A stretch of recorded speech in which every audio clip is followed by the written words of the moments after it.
प्रिय विद्यार्थियों, नमस्कार। आपके अपने इस YouTube चैनल के ऊपर आप सबका स्वागत है, अभिनंदन है। मैं एक बार फिर आपके समक्ष बीएड और डीएलएड करने वाले विद्यार्थियों के लिए एक समस्या समाधान लेकर के आया हूँ। माइक्रो टीचिंग सूक्ष्म शिक्षण के अंतर्गत जो प्रश्न कौशल करवाया जाता है, जो क्वेश्चन स्किल्स आपको करवाई जाती है कॉलेजों के अंदर, उससे संबंधित आपके लिए मैं हाजिर हुआ हूँ। तो कुछ बच्चों की बार बार यही समस्या थी कि सर हम प्रश्न कौशल को कैसे काम में लें, किस प्रकार से प्रश्न कौशल को लागू करें। तो आइए मैं सबसे पहले आपको बता देता हूँ कि प्रश्न कौशल को प्रस्तावना, सबसे पहले हम प्रस्तावना को तक पहुँचते हैं। उससे पहले पूर्व ज्ञान के आधार पर हम प्रश्न पूछते हैं विद्यार्थियों से। लास्ट में जो पांचवा या छठा जो क्वेश्चन होता है, अंतिम जो क्वेश्चन होता है, वो समस्यात्मक होता है, यानी वो हमारा प्रकरण होता है, उसी को उद्देश्य कथन भी कहते हैं। उसके बाद में उस प्रकरण का विकास कैसे करना है, उस मुख्य बिंदु को, जो अध्ययन के बिंदु होते हैं, उनका विकास कैसे करना है, आगे कैसे बढ़ाया जाए उस लेसन को, तो वहाँ पर हम किस कौशल का उपयोग करेंगे। तो यहाँ अगर प्रश्न कौशल की बात आती है तो हम प्रश्नों के प्रश्न पूछने से पहले हम उनके सामने कुछ बातें करेंगे, या उसके लिए हम ब्लैक बोर्ड के ऊपर कुछ लिख करके लेके आएंगे, या चार्ट या मॉडल बना करके लेके आएंगे, वो उनके सामने दिखाएंगे। दिखाने के बाद उससे संबंधित उनसे प्रश्न पूछेंगे। ठीक है, यहाँ तक बात आपको समझ में आई होगी। अब यहाँ देखो एक चीज़ आती है कि हम उसके घटकों में क्या लिखें। जो अवलोकन करता होता है, मेन हम उसी पॉइंट पे आते हैं, जो अवलोकन करता होता है, ठीक है ना, यानी जो पर्यवेक्षक होता है, जो अवलोकन करता है, हर चीज़ का अंकन करता है कि इस बच्चे ने कौन सी चीज़ कहाँ पर यूज़ की है या नहीं की है। तो ये घटक कौन कौन से होते हैं। बच्चों के सामने ये समस्या थी कि सर ये घटक होते क्या हैं, आप हमें घटक बताइए। तो मैं आपको यहाँ एक PDF के माध्यम से आपको घटक बताना चाहूँगा, कृपया आप उसको समझ भी पाएंगे। देखिए, इस प्रकार से एक आपके सामने एक प्रारूप दिखाई दे रहा होगा आपको, मेरे को उस पर लिखा हुआ है, उसके ऊपर लिखा हुआ है अवलोकन प्रपत्र, यानी अवलोकन करना है। इसको एक प्रपत्र बनाया गया है अवलोकन करने के लिए। उसके अंदर क्या लिखना है, प्रश्न कौशल के घटक। जो प्रश्न कौशल उसके घटक कौन कौन से होंगे, उसमें दो तरीके के घटक होते हैं, एक सकारात्मक होते हैं, एक नकारात्मक होते हैं। सकारात्मक घटक कौन से होंगे, नकारात्मक घटक कौन से होंगे। तो सबसे पहले तो आप सभी विद्यार्थियों को मेरी यही सलाह है कि आप अवलोकन प्रपत्र के अंतर्गत इस प्रकार से, जहाँ पर आपने प्रश्न कौशल को बनाया है, उसका एक माइक्रो जो पाठ्य योजना बनाई है, उसके बाद में पर्यवेक्षक टिप्पणी और हस्ताक्षर के बाद में अवलोकन प्रपत्र बनाएंगे, जिसका प्रारूप ये रहेगा। सॉरी।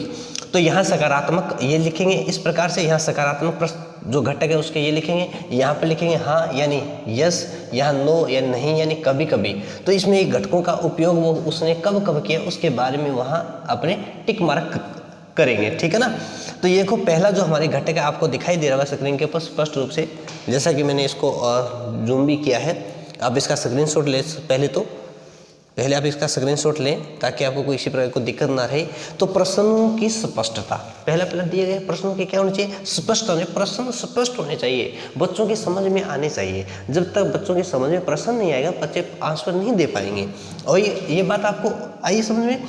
तो उसके बाद हम क्या करेंगे, अगर प्रश्नों की स्पष्टता है तो हम क्या करेंगे, इसके अंदर गुड का निशान लगा देंगे, अगर नहीं है तो नहीं के निशान लगा देंगे। और कभी कभी उसमें स्पष्टता नजर आई है तो हम कभी कभी के ऊपर गुड का निशान लगा देंगे। किसी एक में से टिक मार्क करना है, तीनों में से।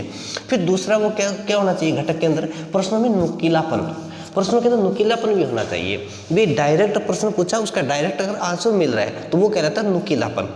डायरेक्ट अगर हमें आंसर मिल रहा है तो वो नुकीलापन कहलाता है, ठीक है। तो यहाँ पर नुकीलापन। फिर आगे प्रश्नों में तारतम्यता।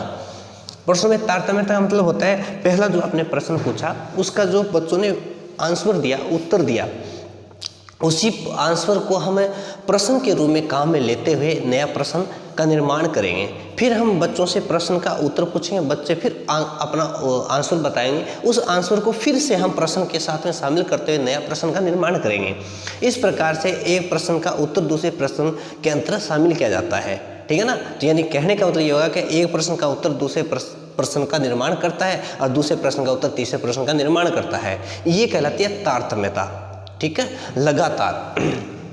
उसके बाद में होता है सत्रानुकूलता, कि विद्यार्थी की जो कक्षा है उस कक्षा के स्तर के अनुसार उनसे प्रश्न पूछे गए हैं या फिर उसकी बड़ी कक्षाओं के स्तर के अनुसार क्वेश्चन पूछे गए हैं, वो होती है सत्रानुकूलता। उसके बाद आता है प्रश्नोपरांत उचित विराम एवं गति, कि जो प्रश्न पूछे गए हैं उस प्रश्नों के अंदर कौन कौन से विराम चिन्हों का उपयोग किया गया है, क्या विराम सही था, क्या बात वो पूछ रहे हैं वहाँ पर जो चिन्ह होते हैं, विराम चिन्ह होते हैं, क्या उनका सही उपयोग किया गया था, क्वेश्चन मार्क का सही उपयोग किया गया था, क्या प्रश्न पूछने की गति थी वो सही थी। ऐसा नहीं बहुत तेज गति से हम प्रश्न पूछते हैं, बच्चों को समझ भी नहीं आता सर ने पहला शब्द क्या बोला था, तो वो भी गलत है।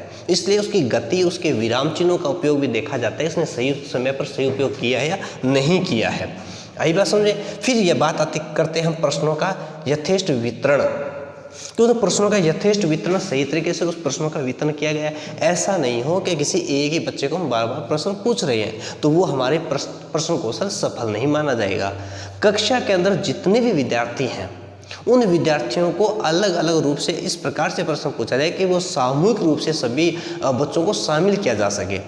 ना तो ऐसा प्रश्न हो जो सिर्फ इंटेलिजेंट बच्चे बता पाए, ना ऐसा लूज प्रश्न हो जिसको सिर्फ कमजोर बच्चे तो आनंद होकर बताएंगे और होशियार बच्चे उस चीज से कोई मतलब नहीं रखेंगे। तो ऐसा प्रश्न नहीं होना चाहिए, ठीक है ना।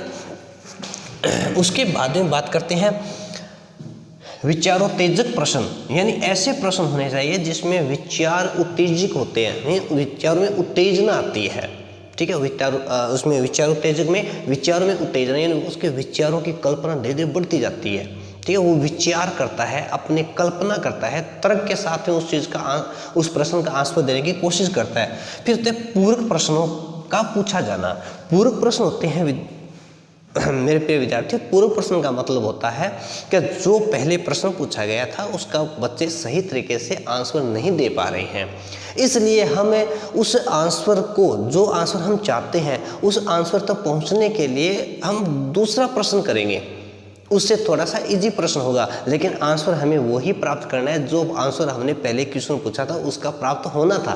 लेकिन उस प्रश्न की शब्दावली थोड़ी सी हार्ड होने के कारण या कठिन शब्दावली होने के कारण बच्चे उसका आंसर प्रॉपर रूप से नहीं दे पा रहे थे, ठीक है। तो इसलिए उस प्रश्न की अपेक्षा हम दूसरा प्रश्न करते हैं उसी प्रश्न का आंसर प्राप्त, यानी पहले वाले प्रश्न का आंसर प्राप्त करने के लिए, तो वो कहलाता है पूरक प्रश्न। आई बात समझ में, आपके सामने लिखा हुआ है। ये जो 1 से लेकर 8 जो क्रम से दिए गए हैं, प्रश्नों में स्पष्टता, प्रश्नों में नुकीलापन, प्रश्नों में तारतम्यता, प्रश्नों में उचित आराम, प्रश्नों में स्तरानुकूलता, विचारोत्तेजक प्रश्न पूछने यानी पूर्व प्रश्नों का पूछा जाना, ये आपके सकारात्मक घटक कहलाते हैं। अभी आपके पास में ये 4 जो नकारात्मक घटक भी दिए गए हैं, ठीक है। 4 नकारात्मक घटक कौन से माने जाते हैं कि इनसे बचना है, ठीक है ना। ऐसे प्रश्नों से हमें दूर रहना है, ऐसे प्रश्न कौशल में शामिल नहीं करना है। मूल्यांकन प्रश्नों में इनको शामिल किया जा सकता है।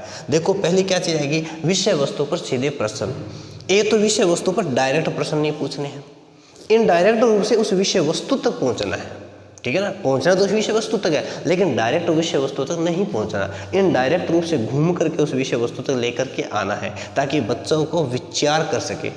तो इस प्रकार से अगर प्रश्न पूछे जाते हैं तो बच्चे का बौद्धिक स्तर है वो बढ़ता है, ठीक है ना।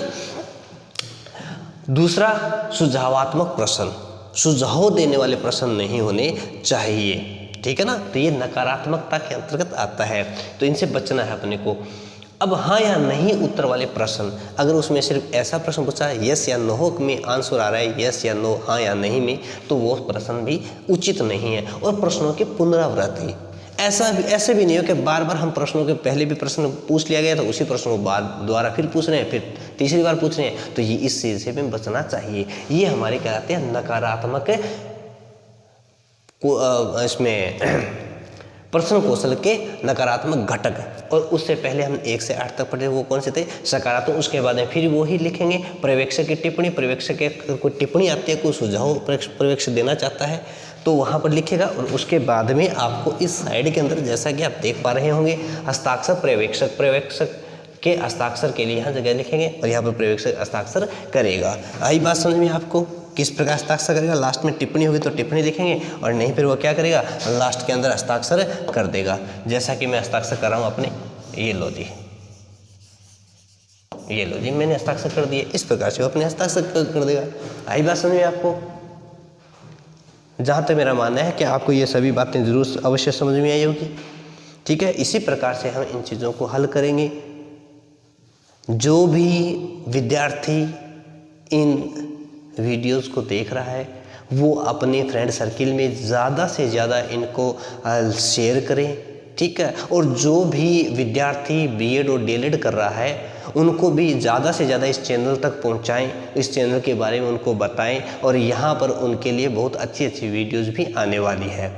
ठीक है, तो गाइड आप ज़्यादा से ज़्यादा इस वीडियो को लाइक और शेयर करें, और ताकि आपकी हर समस्याओं का समाधान, जो भी आपको बीएड और डीएलएड के अंदर समस्या आ रही है उसी किसी पाठ्यक्रम के अंतर्गत, तो आप हमें अवश्य बताएं। हम कोशिश करेंगे कि आपकी समस्या का समाधान किया जाए। Thank you.